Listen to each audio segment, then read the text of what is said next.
and the cap honey. And if you send a gift, shoot, I'll probably see it eventually. But appreciate the support. And like I said, any question, comment, jokes, or disagreements, you go ahead and send it in on a super chat or Venmo. I'll be happy to reply to it. On the contrary, is stronger than any time before. We worked at the beginning of the war hand in hand with our friend Donald Trump and the U.S. Army in a campaign that is the biggest in the history of the Middle East. No one has witnessed this before. No one has seen such a partnership between Israel and the U.S. against our biggest enemy. This hasn't happened before at all.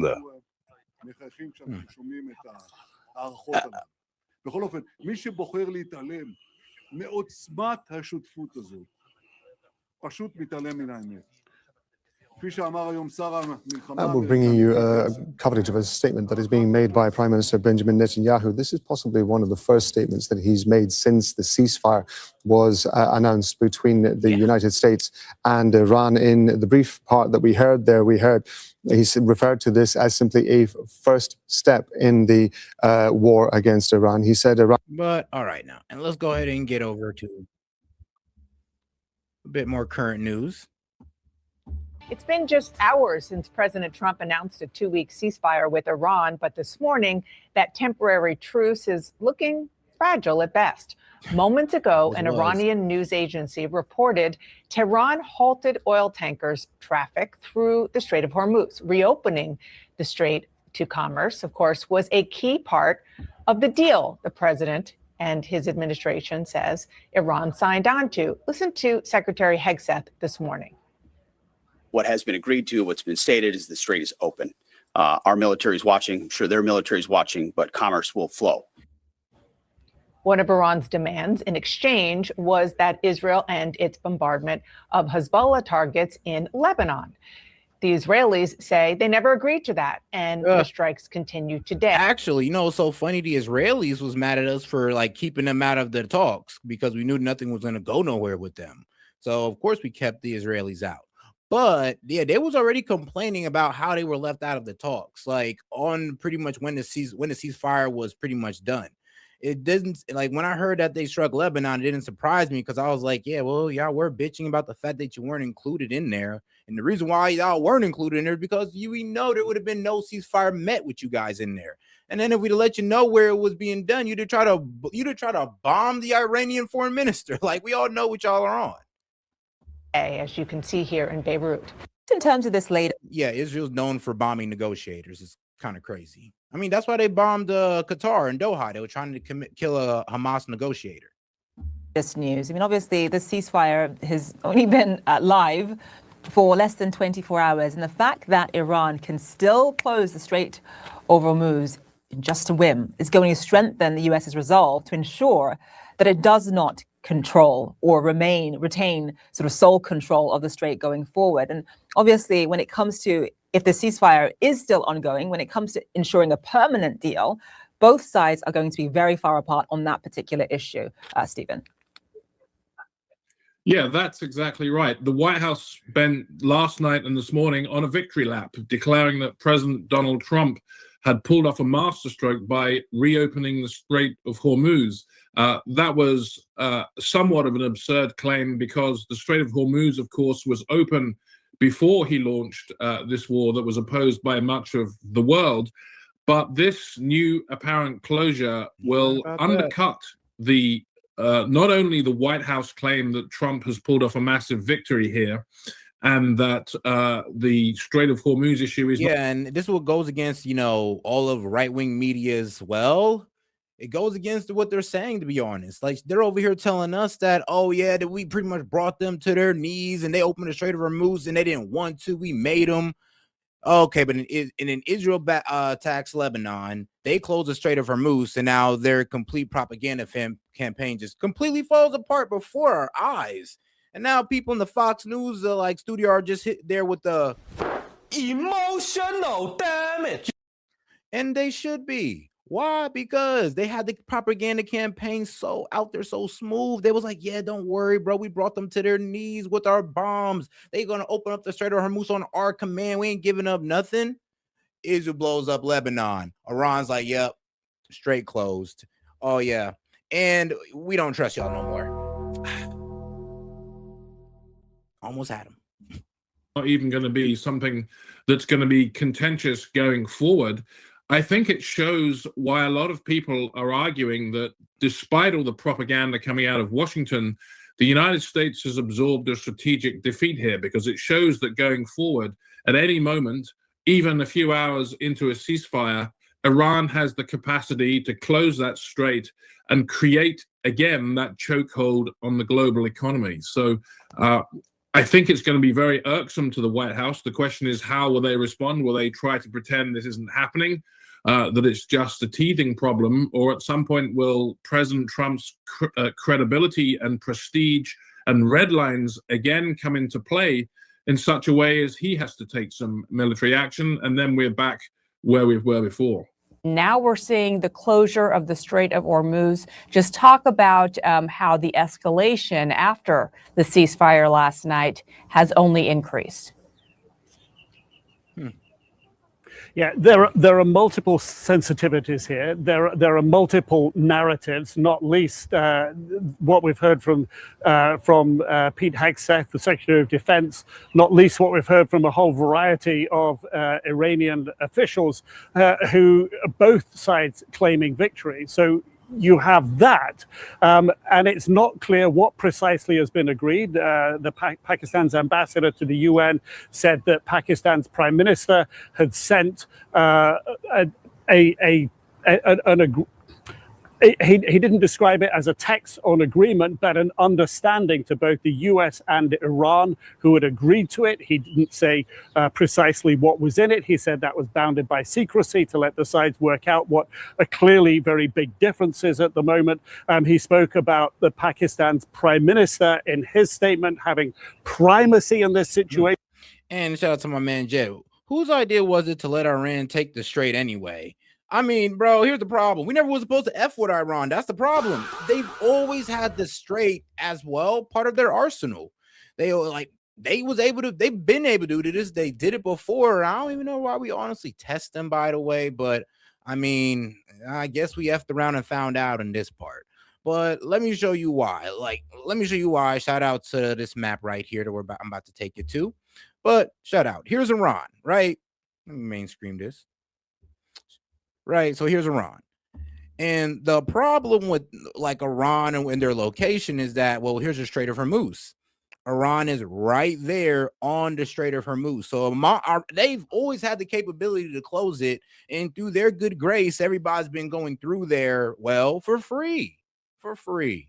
So they've always had the capability to do this. They said they were going to do this if we attacked them. So I'm going to be honest with you, whoever decided to pop off this war honestly thought it was okay for the Strait of Hormuz to be closed. Like, it's right there, bro. Like, what do you mean? Like, what do you mean you're gonna try to attack these people? It's right there. And if you're okay with the Strait of Hormuz being closed, you can't sit there and cry that they did it. It's part of literally Iranian waters and mixed in with Oman's. Like this little section right here, like half of this is Iran international waters and half of it's Oman's. But the Strait of Hormuz is seen as an international waters because it's a trade route that affects a whole lot of countries. Oh, all of them right here.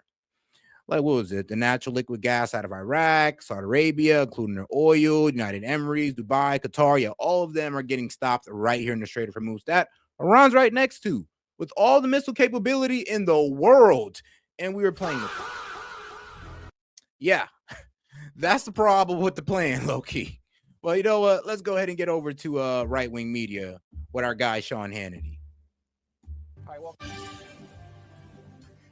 to Hannity. And tonight, a ceasefire in Iran as Democrats get whiplash after spending, the last 24 hours accusing President Trump of pending war crimes and pretending to care about the horrors of war. Democrats are now accusing President Trump now of chickening out because he's pursuing a negotiated settlement. So if President Trump decimates military targets, which are legitimate war targets, that would be bridges and Hannity. All right, look. The problem is that when he said power plant and bridges, I'm gonna be honest with you. He put an S on the back of that. So we're assuming that he's gonna do multiple ones. And then even with the bomb, even with the bridge that they bombed in Tehran, that could be seen as a war crime. Why? Because mainly civilians use that bridge. They use it to go in and out of Tehran, to use it for transport, logistics, and all that good stuff. So when we blew up that bridge, is like we're affecting the citizens mainly. I mean, let's be real. The military can always find a new route, but the bridge is mainly used for civilian use. So when we're blowing up things that's mainly used for civilians, that's going to affect the daily lives of how civilians live, that's considered a war crime. And I'm be honest with you, that bridge in Tehran that he blew up, that could be constituted as a war crime. Will he be brought up on it by the ICC? Most likely not. No, but a war crime's a war crime, just even if nobody enforces it. Infrastructure, they attack him. If he tries for a negotiated settlement and lives can be saved, he's horrible also. The only horrible people in this equation are his critics.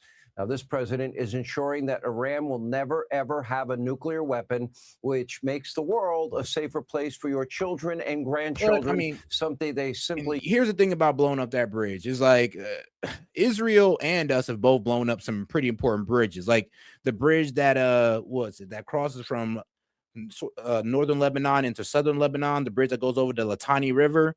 Yeah, Israel blew that up. And they said, well, just because a few guys from Hezbollah uses it, that's why we blew it up. And that's a logic that we're trying to go off of. But if you know anything about that Litani bridge, that bridge that go over the Litani River, you would understand that, that's how mainly all of the citizens in Lebanon go from north to south and south to north throughout Lebanon. You just blew that up. You see, they're trying to say, well, if just one soldier uses it, or if it's used for one military operation, we can blow it up, even though it's mainly used by citizens on a day-to-day basis. Choose to ignore. Meanwhile, the legacy media mob, they are literally spewing Iranian propaganda and presenting that as fact. Multiple outlets publishing an insane 10-point peace plan from Iranian state media and suggested that the president has agreed to these terms, ignoring the president's statement about a different 15-point, very real American plan, ignoring, of course, the president's statement about this plan. And as it turns out, President Trump literally threw this so-called proposal in the garbage. Take a look.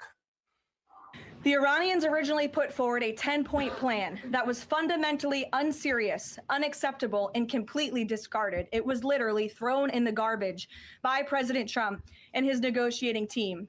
Many outlets in this room have falsely reported on that. Like I said, those of you guys who are just tuning in, I'm going to go ahead and show you the 10-point plan that they, demanded. So here it is, Iran's 10-point peace plan. All right, guarantee that Iran will not be attacked again. So AKA no more preemptive strikes on Iran. Permanent end to the war, not just a ceasefire. They're going like, bro, we don't want a ceasefire. We just want to end this war outright. End to Israeli strikes in Lebanon. Bro, it was right there. This was released before Israel struck Lebanon. Yes, before Israel struck Lebanon, this was released and they did it anyway. But all right, on to number 4. Lifting all U.S. sanctions on Iran. Of course. And to all regional fighting against Iranian allies. AKA, you're going to stop fighting Hamas, you're going to stop fighting the Houthis, and you're going to stop fighting Hezbollah. AKA no more bombing in Yemen, no more bombing in Gaza, no more bombing in Lebanon. That's what they meant. I don't know why we were trying to play stupid, but hey, F it. Iran would reopen the strait. Yeah, they said, Iran will reopen the strait. Okay. Iran would impose a $2 million fee per ship transiting the Hormuz. Damn. See, that's where they kind of had us effed up at. Iran would split fees with Oman. All right, so they owe Oman a little bit of, reparations, since they did blow up some of their stuff as well.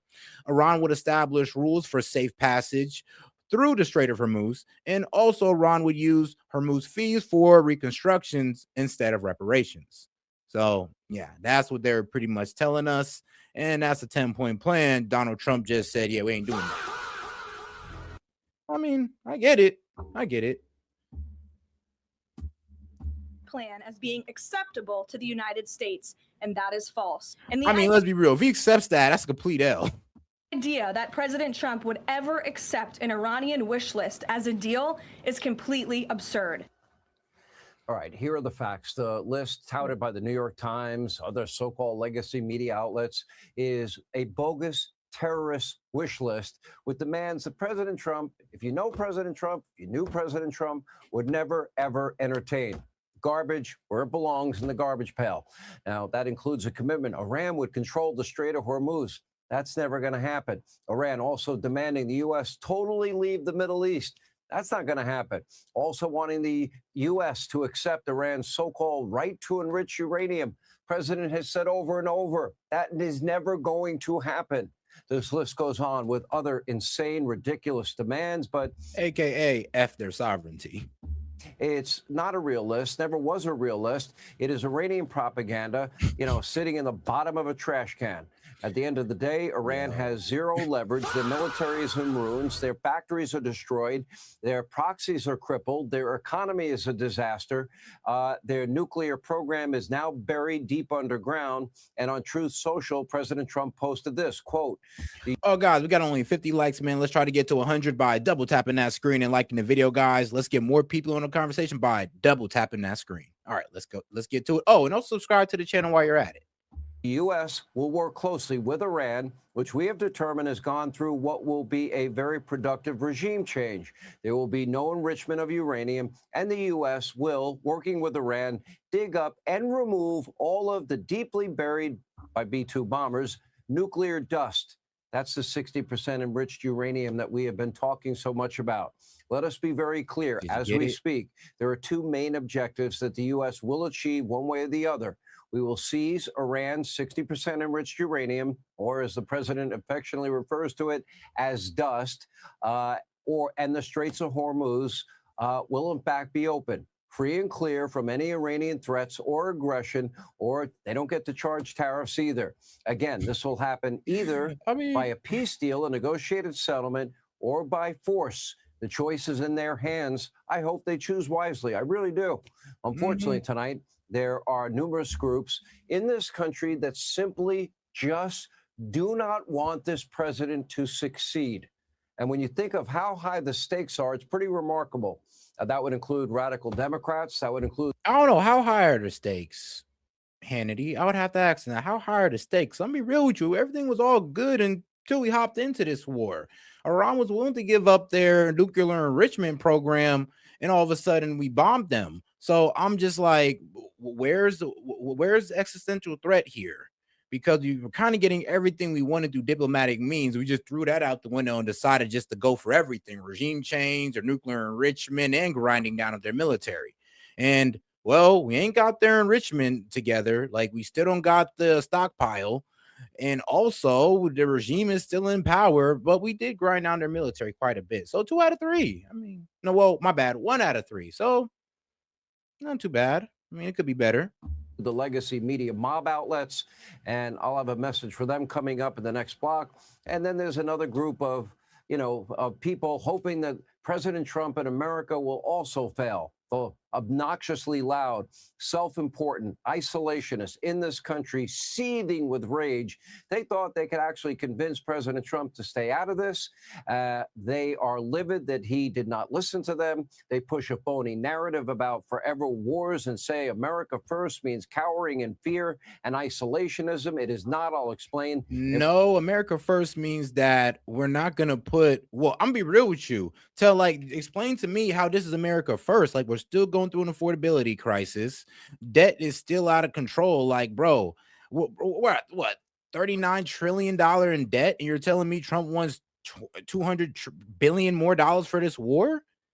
I mean, come on now. And like I said, going back to the affordability problem, gas went up over $1 during this crisis, or this conflict. So I'm sorry, but how is this America first? When if we'd have stayed out of it, the Strait of Hormuz would have still been open. We'd have been able to get to diplomatic means with Iran on their nuclear capability. It kind of sounds like we not getting anything at all with this.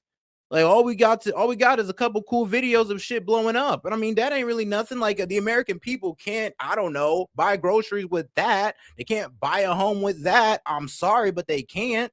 Shoot, even regime change. I mean, who is that going to help in America if the regime changes in Iran? Tell me, how is that going to make American life easier for your average American? Please explain. Go. More detail coming up, and that means never using the military, all while America's enemies threaten us and are developing longer and longer range missiles and a nuclear program that would be an existential threat to this country and the world. They accuse the president of doing this for Israel, for Netanyahu, because of Fox News and Mark Levin and Sean Hannity and all this nonsense. They are lying. They are desperate to validate their own twisted worldview, pushing their own agendas, not the president's agenda, not what he really ran on, and are willing, at the end of the day, and this is the worst part. Hold on, bro. Are you really just about to gaslight us? So you're telling me that Trump never ran on no new wars? All right, guys, we're going to take a quick little 4-minute break and enjoy this video because they like to lie in our face. Because I kind of hate how they're trying to say, oh, Trump never said no new wars. Really? Really? All right, watch this. Hey, President Trump, how are those mass deportations going? They said, you got to lighten up on this. We have a lot of heart for people. They came in illegally, but they're good people and they're working now on farms. I have proposed, and President Trump has concurred, that this surge operation conclude. Oh. Well, surely no new wars in the Middle East like you've campaigned on for years, right? Our president will start a war with Iran because he has absolutely no ability to negotiate. We should have never gone into the Middle East. We should have never gone into the Middle East. Under my leadership, we will turn the page forever on those foolish, stupid days. They said, he will start a war. I'm not going to start a war. I'm going to stop wars. You're not going to have a war with me, and you're not going to have a third world war with me. The United States military began major combat operations in Iran. Donald Trump issued an ultimatum to Iran: open the Strait of Hormuz within 48 hours or America will attack their power plants. Why is the Pentagon point at Congress for an additional $200 billion? So we're in very good shape, but we want to be in the best shape. Oh. So why are we going to war with Iran again? You know, if we didn't do that B-2 attack, Israel would have been wiped out. They would have had a nuclear weapon within 2 weeks after that. Because Israel was determined to act with or without the U.S., our Commander-in-Chief and the administration and the officials I just named had a very difficult decision to make. Miriam gave my campaign, indirectly, $250 million. She was number one. Miriam and Sheldon would come into the office. I think they had more trips to the White House than anybody else I can think of. But they were very responsible for so much, including getting me thinking about Golan Heights. Oh. Well, I'm sure there will be zero repercussions for this war, and it's probably only going to go on for like a week, right? As we head into week 4 of this war. As gas prices climb across the country, President Trump pressured allies to help secure safe passage through the Strait of Hormuz. A major shipping route for oil has effectively been shut down amid this war, sending shockwaves through the markets, with gas jumping nationwide from an average of $2.92 in Kansas to more than $5 a gallon in California. Look, gas prices are up. And we know they're up, and we know that people are hurting because of it. Well, at least we as the MAGA movement still collectively agree that child transitioning is wrong, right?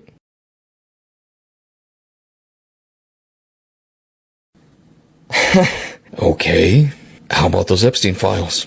So this is a Democrat hoax because they're trying to get people to talk about something that's totally irrelevant to the success that we've had as a nation since I've been president. What this whole thing is with Epstein is a way of trying to deflect from the tremendous success that the Republican Party had. But don't talk about it too much because honestly, I don't want to take it away from us. It's really a Democrat problem. The Democrats were Epstein's friends. So who gave the order to flag records related to President Trump? To flag any records which included his name? I'm not going to discuss anything about that with you, Senator. Eventually, you're going to have to answer for your conduct in this.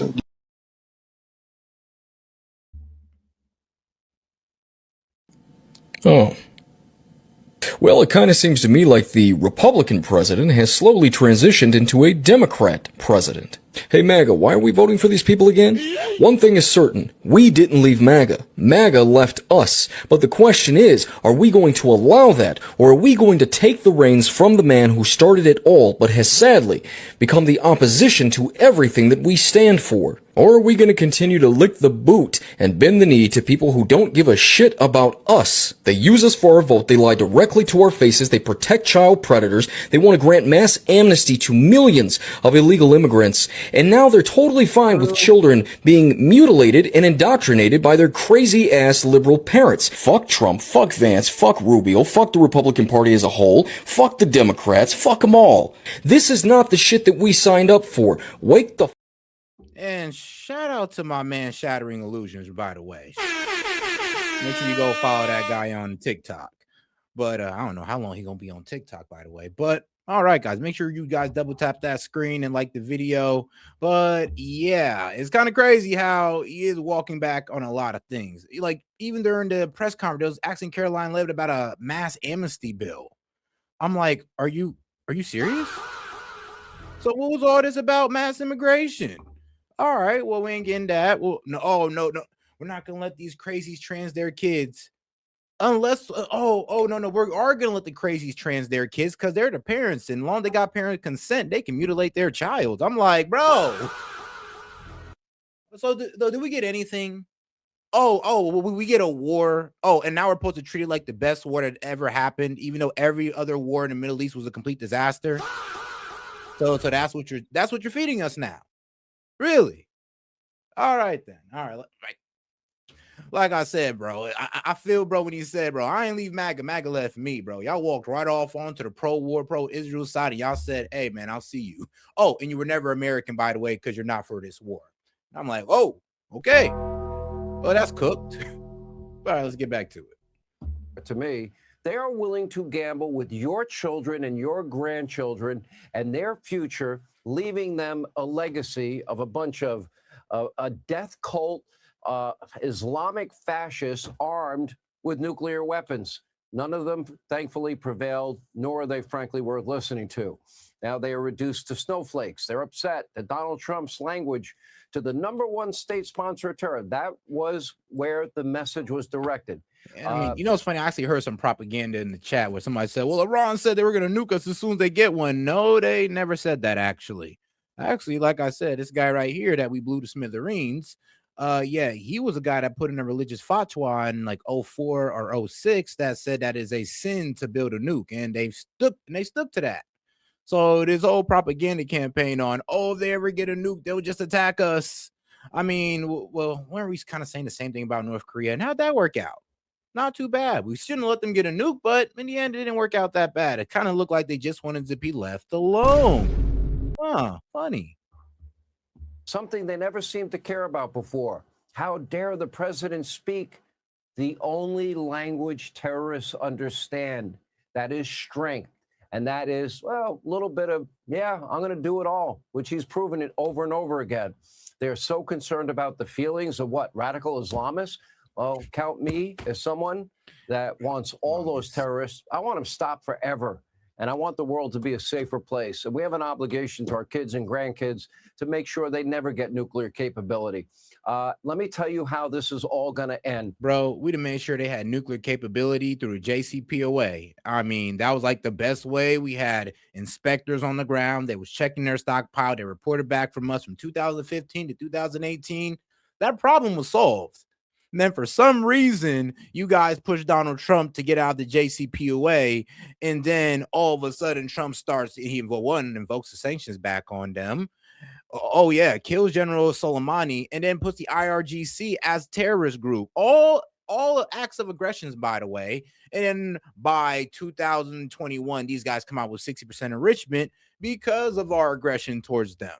So I'm going to be honest with you. It's kind of like we keep pushing these guys towards a nuclear weapon, just like we kind of did with Korea. Like we pushed them towards a nuclear weapon through our, operations in the Middle East. I'm about to say tyranny, but operations. There will not be a forever war. There will either be a negotiated settlement or a complete defeat. They won't hold the Strait of Hormuz hostage. They won't charge tariffs for passage. The 60% enriched uranium, the dust, will be handed over or it will be taken. That's how this is going to end. One of those two ways. And unlike everyone else, the president put the safety and security of future generations first. He said that early on.